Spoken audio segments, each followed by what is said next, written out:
Tefsirim Muyesser Bakara Suresi Nahayet şefkatli ve mihriban Allah'ın ismi bilen başlayman. Allah hakikatni bayan qilish uchun az bo'lsin yoki ko'p bo'lsin, cho'ng bo'lsin va yoki kichik bo'lsin, mayli pasha va chivinga o'xshash eng oddiy va eng kichik narsa bo'lsin, uni misol qilib keltirishdan tartinib qolmaydi. Allah bu misollarni ba'zi kishilarning Allohni qo'yib cho'qinayotgan narsalarning naqadar ojiz maxluqot ekanligini ularga bildirib qo'yish uchun keltirgan bo'lib, mu'minlar Allohning mayli cho'ng bo'lsin yoki kichik bo'lsin, qandoqli bir narsani misol qilib keltirishida albatta bir hikmat bor ekanligini biladi. Ammo kafirlar masxara qilib, Allah bundaq oddiy hasharotlarni misol keltirib nima qilmoqchigina deyishidi. Allah ularga radiya berib, mundaq narsalarni misol qilib keltirishdan maqsad sinash, mu'minlarni kafirlardan ayirish uchun ekanligini bayon qiladi. Shunga Allah bu misol orqali uni masxara qilgan nurg'un kishilarni haqiqatdan yiroqlashtirib etadi va shundaqla nurg'un kishilarning iymonini va hidoyatini kuchaytiradi. Allah hech kimga uvol qilmaydi. Haqiqatdan faqat Allohning itoatidan yuz o'rgan odamlarla yiroqlashadi. Allah o'zining bir ekanligi va o'ziga itoat qilishning zarurligi haqida ahd olgan. Ondan payg'ambarlarni avatish, kitoblarni nozil qilish orqali bu ahdini ta'kidlagandan keyin ahdini buzadigan, tuqqanchilikqa o'xshash Allah davomlashtirishga buyurgan ishlarni o'zib qo'yish va yer yuzida bozg'unchilik terish orqali Allohga osiylik qiladigan odamlarga kelsak, ana shular dunyo va oxiratda ziyon tortquchilardir. Ey mushriklar, sizlar qandoqsiga Allohning bir ekanligini inkor qilasizlar. Allohning sheriki yo'qligiga o'zinglarda keskin dalil isbotlar bor turug'liq. Sizlar qandoqmi ibodatda Allohga maxluqotni sherik qilib olasizlar. Sizlar aslida yo'q edinglar. Allah sizlarni yo'qdan yaratib, sizlarga hayotlik ato qildi. Ondan yana ajlinglar to'shqan chaqda jininglarni oladi. Ondan qiyomat kuni sizlarni yana tirildiradi. Ondan sizlar hisob berish uchun Allohning huzuriga chiqarilasizlar. Allah zaminda sizlar foydalanayotgan ne'matlarning hammasini sizlar uchun o'zi yolg'iz yaratgan. Ondan osmonlarni yaratishga yuzlanib, uni nuqsonsiz 7 osmon qilib yaratgan zotdir. Allah her narsani bilib turuvchidir. Uning ilmi, bilishi maxluqotning hammasini o'z ichiga oladi. Ey payg'ambar, kishilarga Rabbingning o'z vaqtida farishtalarga degan so'zini bayon qilib bergin. Rabbim, men yer yuzida bir-birining izini besib, yer yuzini obod qiladigan bir qavmni yarataman deganda, farishtalar, ey Rabbimiz, sening yer yuzida bozg'unchilik qiladigan, nohaq qon to'kadigan oshu qavmni yaratishingning hikmati va hojati nima? Buni bizga bildirgan bo'lsan-kan. Chunki biz amringga itoat qilamiz. Seni o'zingga loyiq ravishda ulug'lab, sana tasbih aytamiz. Sana hamd sano aytamiz va seni barliq esil sifatlaring bilan madhiyalaymiz dedi. Allah ularga, men ularni yaratishdagi hikmatni o'zim bilaman. Chunki men sizlar bilmaganlarni bilaman dedi. Allah Odam alayhissalomning farishtalarda bo'lmagan ortiqchiligini o'tirg'i chiqarish uchun uningga shaylarning hammasining ismlarini o'rgatdi. Ondan ismlari atalgan shaylarni farishtalarga ko'rsatib turib, ularga: "Sizlar yer yuzida o'rin bosarlik qilishda biz ulardan afzal degan gumoninglarda rostchil bo'lsanglar, qani bu mavjudotlarning ismlarini menga aytib beringlar" dedi. Farishtalar: "Ey Rabbimiz, seni barcha nuqsonlardan albatta pok deb e'tiqod qilamiz. Biz faqat sen bizga bildirganlarni bilamiz. Haqiqatan sen mahluqotingning hamma ishlarini bilib turg'uvchisan. Barliq tadbirlaringda hikmat bilan ish qilg'uvchisan" dedi. Allah: "Ey odam, ularga o'zlari deb beramagan shu narsalarning ismlarini aytib bergin" dedi.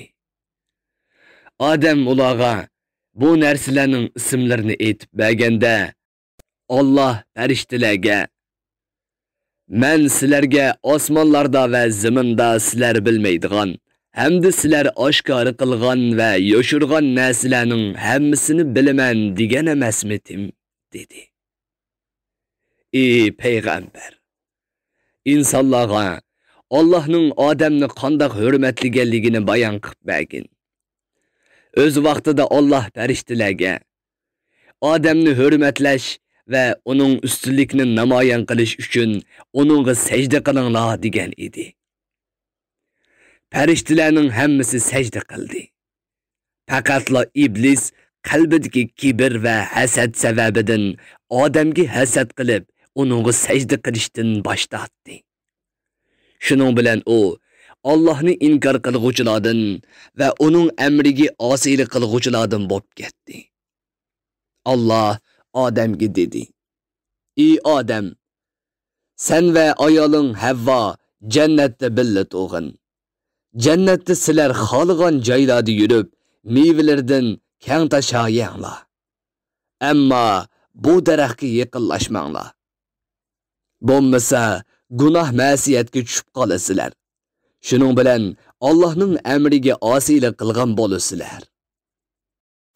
Shayton ularga vasvasa qilib teyildirdi-da, ular o daraxtning mevasini yeb tashladi. Shuning bilan shayton ularning jannatdan chiqarilishiga va uning ne'matlaridan mahrum qilishiga sabab bo'ldi. Allah ularga, ya'ni odamga, Havvoga, iblisga: "Sizlar bir-biringlar bilan dushmanlashgan holda jannatdan zaminga tushib ketinglar. Sizlarga ajlinglar to'shqonga qadar yer yuzida yashash va uningdan foydalanishga ruxsat qilindi" dedi. Odam tavbasining qabul bo'lishi uchun Allohdan bir qancha so'z ta'lim oldi. Allah uningga tavba istig'forini bildirdi. U: "Ey Rabbimiz, biz o'zimizga o'zimiz zulm qildik. Agar sen bizni mag'firat qilmasang, bizga rahim qilmasang, biz cho'qim ziyon tortquchilardan bo'lib qolamiz" deb tavba qildi. Allah uning tavbasini qabul qildi. Xatoligini afo qildi. Chunki Allah tavba qilgan bandasini nihoyatda bak mag'firat qilg'uchidir. Ularga nihoyatda mehribondir. Allah ularga: "Hammanglar jannatdan tushinglar. Sizlarga va sizlardan keyin uzilmay kelib turadigan avlodlaringlarga men tarafdan sizlarni hidoyatga yetaklaydigan yo'l ko'rsatkuchi keladi. Shu chaqda mening yo'limga ergashganlarga oxiratda hech qanday qo'rqinish bo'lmaydi. Bu dunyodan ayrilganligiga hargiz qayg'urmaydi" dedi. Haq dinni inkor qilgan, o'qib berilayotgan oyatlarimizni va Allohning birligini ko'rsatadigan dalillarni yolg'onga chiqarganlarga kelsak, ular do'zaxda mangu qoladi. Uningdan hargiz chiqolmaydi. Ey Isroil avlodi, mening sizlarga ato qilgan sonsiz ne'matlarimni aslanglar. Menga shukr qilinglar. Mening kitoblarimning va payg'ambarlarimning hammasiga iymon etinglar. Mening shariatimga amal qilinglar degan tavsiyalarimni ching tutinglar.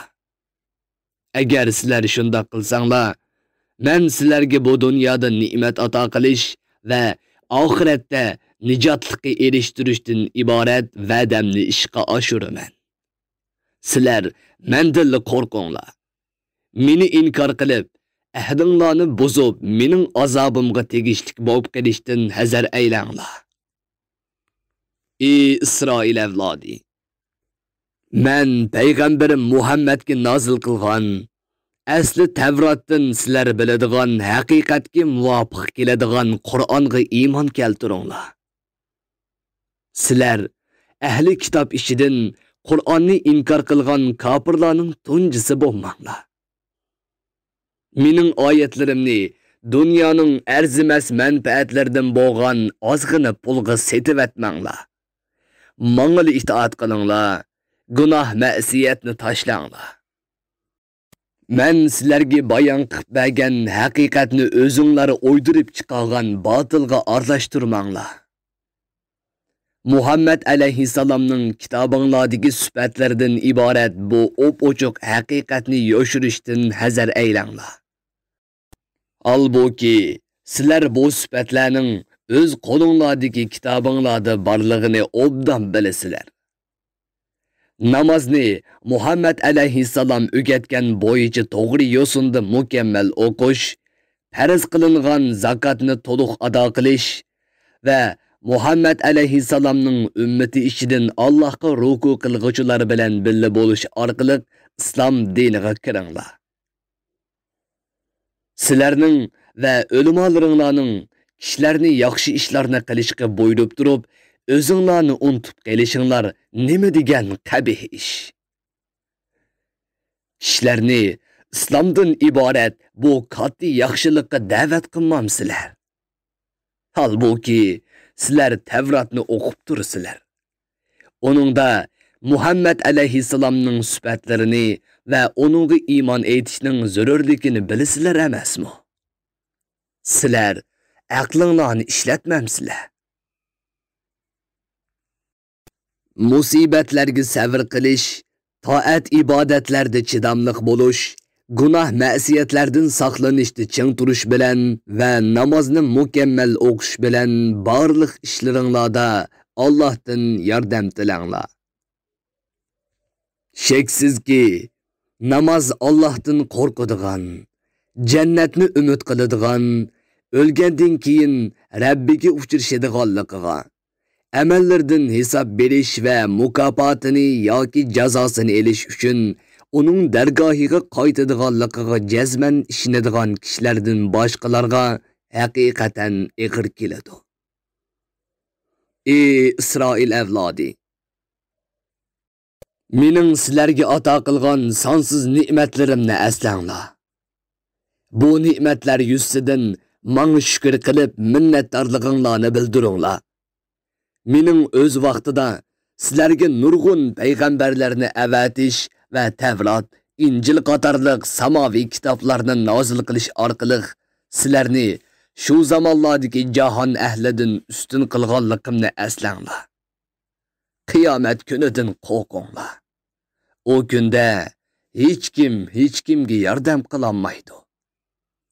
O kunda Alloh kofirlarga shafaat qilishga ruxsat qilmaydi.